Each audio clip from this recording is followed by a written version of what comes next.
Hello and welcome to the Cardiac Cats YouTube channel.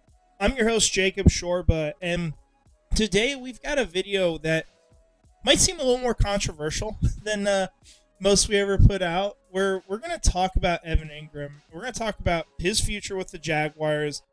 Going to discuss the schemes that Coen has run, specifically what he's asked his tight ends to do, and try to answer the question of how does Evan Engram fit into this, and if he will be a part of the Jacksonville Jaguars going forward, because this was something I was looking at the other day, and I think it is honestly very debatable.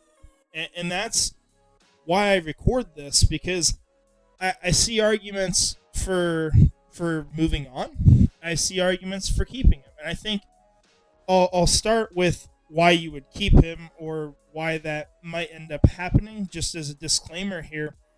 Look, Liam Coen has been offensive coordinator in the NFL for 2 years, right? One, he didn't call plays. One, he did. But in those 2 years, we did see a trend with him using his tight ends more for blocking, which we're going to discuss here. But that is only 2 seasons. And as you can see, those players he worked with was Tyler Higbee, Cade Otton. These are not bad players per se, but these are not like top end tight ends, right? So it is possible that Liam Coen comes into Jacksonville and says, wow, this is awesome. I get to work with Evan Engram, and I'm going to suit my offense around his skill set to fit what he has done throughout his career better. They might do that, but it is also important to consider that during the offseason, that is the time for the leadership of the team. Let's talk about the coaching, right? The coaches are essentially trying to get the roster set up to where the personnel fits what they want to run. Once you get to the season, you're playing games, then that's the point where the coaches start to transform what they're calling to fit the personnel more. And eventually, after so much time goes by, you're going to have the team built the way you want it, right? Problem, of course, is we have not had a ton of continuity here as far as head coaches because we haven't really hit on one. And obviously, we hope this is the one. And what's going to come with that is sometimes changes that we don't like. Sometimes it's a player we move on from that it's someone we really wanted to stick around here, right? Last offseason, perfect example. And, you may feel differently about the level of player this was, but Darious Williams came off like one of the best seasons. I think it was the best season he's ever had as a cornerback. We'll actually go back and take a look just for context here. I mean, this guy was on top of the world after 2023, the way he played. In 2023, he had nearly an 80 PFF grade with the Jaguars. Just absolutely lockdown play in zone coverage all season long, right? Now, you could get more in depth. You could question some other things. If you're just going off PFF, you'd say, wow, run blocking doesn't look that great. But what he did as an outside cornerback in his main responsibility of coverage, he was phenomenal, right? He was among the very best corners in the NFL, and Jacksonville let him go in the offseason. Didn't trade him, didn't do anything like that, just let him go. Because he didn't fit what the Jaguars wanted to run the next season. And there was also the argument, Darious Williams, I think, was like 31 at the time. He was going on 31. So at that point, a lot of players start to fall off. And that might be part of the conversation. Now, I still think Evan Engram's got some good years. That's just my personal opinion. But what we're going to talk about here is that what Liam Coen has historically, and by historically, we are going off 2 years, right? And that's where this could end up not being the case, right? But what he has historically done is he has had his tight ends split time pretty heavily between being receivers and being run blockers. It is not something where he has had these guys out there running routes 80% of the time or things like that. So we'll actually take a look at this first. We're going to start by just looking at 2022. This was the Rams starting tight end that season, Tyler Higbee. you can see the snap counts here. So you have your pass plays. So this is like where they're going to run routes. You have pass blocking, you have rushes by them, and you have run blocking. So I'm not really looking as much at like pass blocking. I guess you could factor in a little bit. But ultimately, like comparing the amount of time they're running routes versus being used as blockers. We actually will just combine these, make it simple. It's split in half, like perfectly, right? I mean, you're talking about 445 snaps as a receiver and 444, and you add these up, as a blocker. So this is 50-50, what you're being asked to do. That was in 2022. That's what Sean McVay calling plays. So keep that in mind, right? Now, 2024, because we're going to skip Kentucky. You go to Cade Otton. He's a starter for the Tampa Bay Buccaneers. And now you look at what they do, right? And this does shift, actually, to where there are more routes being ran. And maybe Liam Coen does that again with Jackson. Because this shift is still not enough to really come close to what Evan Engram has done throughout his career. And we'll take a look at why that is again here in a second. But 513 total snaps running routes here, right? Passing situations. And then you have 386 snaps where he is blocking. So it's essentially about 55 to 60% of the time he's running routes. We'll put it like 40 to 45% of the time he's blocking. That's a simpler way of putting it. Now you look at Evan Engram.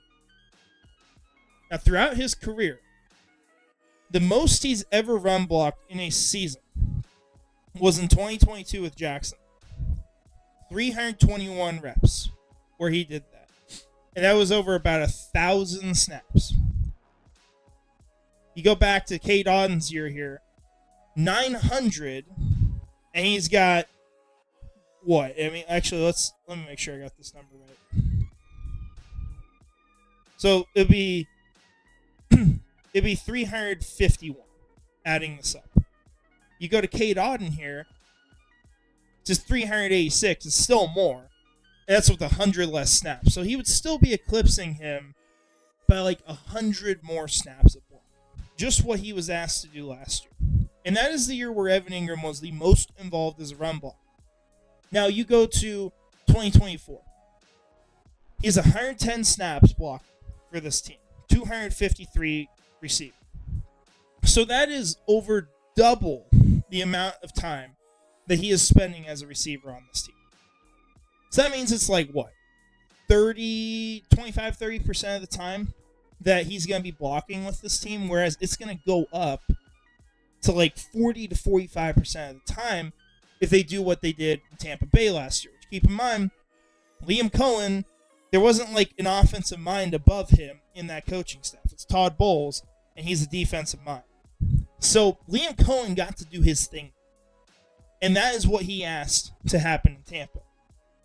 Now we can go look at 2023. Let's see how this compares. So 2023, this is even worse. You have 260 snaps combined of blocking and 656 where he is running routes. So you are essentially going to be asking Evan Engram to increase his blocking work by 50 to 100% of what it currently is. Something crazy like that. Most likely. Unless Liam Coen decides to shift things around for Evan Engram, which he might do that. And keep in mind, this was Evan Ingram's best season in 2023. But here's the problem, right? So Evan Engram, throughout his career as a blocker, he had a good 2024, but this is only 100-something snaps, so it's not really a huge sample size. So that's got to be factored in. Most years, it's mostly non-impactful what he's done. But Evan Engram, while he is a willing blocker, he's 6'3", 240.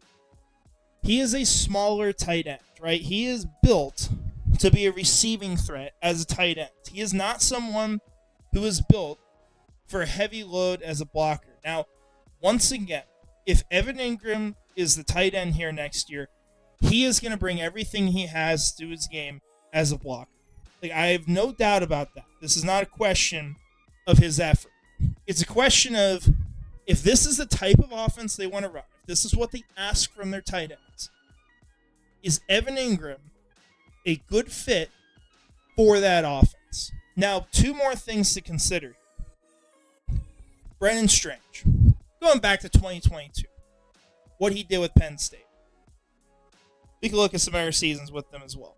He spent, in 2022, more time as a blocker than he did as a receiver, right? And that has flipped with Jacksonville. And you see, if you go back to 2021, he's spending a little bit more time as a receiver. But generally, like, he's had a very balanced career. So you have 2021, he's a little bit more as a receiver. 2022 goes to blocking. And you get to the NFL, or the dryer going off in the background. First year, does a lot more. Actually, he's heavily involved in run blocking the first year. And then 2024, he's kind of had to take on what Evan Engram's done. So you see some games where it's like drastically changing, right? I mean, week 1, he's basically only out there as a blocker. And then you get games later on where he's out there mostly as a receiver. The point is, Brenton Strange, the way he plays, the size he has, the physicality he brings as a blocker, he is a very good fit for what Liam Coen wants to do. He's also cost controlled for another 2 years. So Brenton Strange makes a lot of sense as a starting tight end in this kind of scheme. Now here's the other part of it, right? Because I'm not going to sit here and tell you Brenton Strange would be a better player than Evan Engram. I still think that if Evan Engram played in that scheme, and even if it didn't fit him perfectly, how much better of a receiver Engram is compared to how much better of a blocker Strange is, I would still go with Engram. But this is the hard part here. Look at his contract. So he signed a deal where he is on contract for 3 years. He's going into his final one, but $13.75 million is his APY. He has effectively earned $1 million less than this per year so far. He has no guarantees left. So you see this in the effective APY over here. What he's really been paid these years is $12.6 million a year. So that's like $1 million less a year. And then in 2025, we come down here. You look at cash paid. So this is what I'm really looking at. You look at cap hits and all that, but cap hits are flexible. What really matters at the end of the day is, what is the player being valued at by the team? Well, what are they being paid? Sometimes what they're being paid isn't like fully accurate as far as what their value is, right? And you might go for APY. But the reality is, there's 1 year left for Evan Engram. There are no guarantees, and he is slated to earn $15.75 million with the Jaguars. That is a lot of money, right? And is Evan Engram a very good tight end? Yes. He's also coming off injury. If we go take a look at the tight end contracts in the NFL, he would be third on that list behind Travis Kelce and TJ Hawkinson. He would be higher than every other person on if he plays on that team. So it is a very interesting situation to me. I'm not going to sit here and tell you anything is definitive. I'm not going to tell you that we know for sure that the offense for the Jaguars is going to have these exact splits as far as what they ask tight ends to do. They might not. We'll have to see. But what I will tell you is that there is an argument to be made. The Jaguars might have a lot of reasons to move on from Evan Engram this offseason, considering his salary, considering the heir apparent that they've brought in. You can even consider the age a little bit. And what is Evan Engram going to be best at? And what are you going to ask him to do? Do those things align? Now, if there's a trade, I want to give a little bit of thought to this. I think one of the teams you might look at, which I think he would be a tradable player, there would be a huge market for him on free agency, I'd have to imagine. There's a lot of teams that want tight ends. I think the Denver Broncos would make a lot of sense. Now, I think they have pick 85 instead of 84. This might be incorrect. But I think for what Evan Engram has done, how good of a tight end he is, you might be looking at getting, say, a third-round pick. You might even get another pick on top of it. But I think he's a valuable player. No doubt about that right now. Is a question of ultimately how well he's going to fit with your team considering all the circumstances. So it's a very intriguing situation. I know a lot of fans are personally very tied to him, right? He's a fan favorite type of player. And I'm right there with you, right? I love Evan Engram as a player on this team. I'm glad they got him. I'm glad they extended him. I'm glad he's been around as long as he has been. If he continues to stick around, I'm completely cool with that. I think he is an impact type of player. But you have to ask yourself, is he going to be a fit for what they're going to do? Which, that's an answer. That's a question for Liam Coen. You got to ask as well, Brenton Strange, is he a better fit for what they want to do? Will Evan Engram live up to the value of that contract?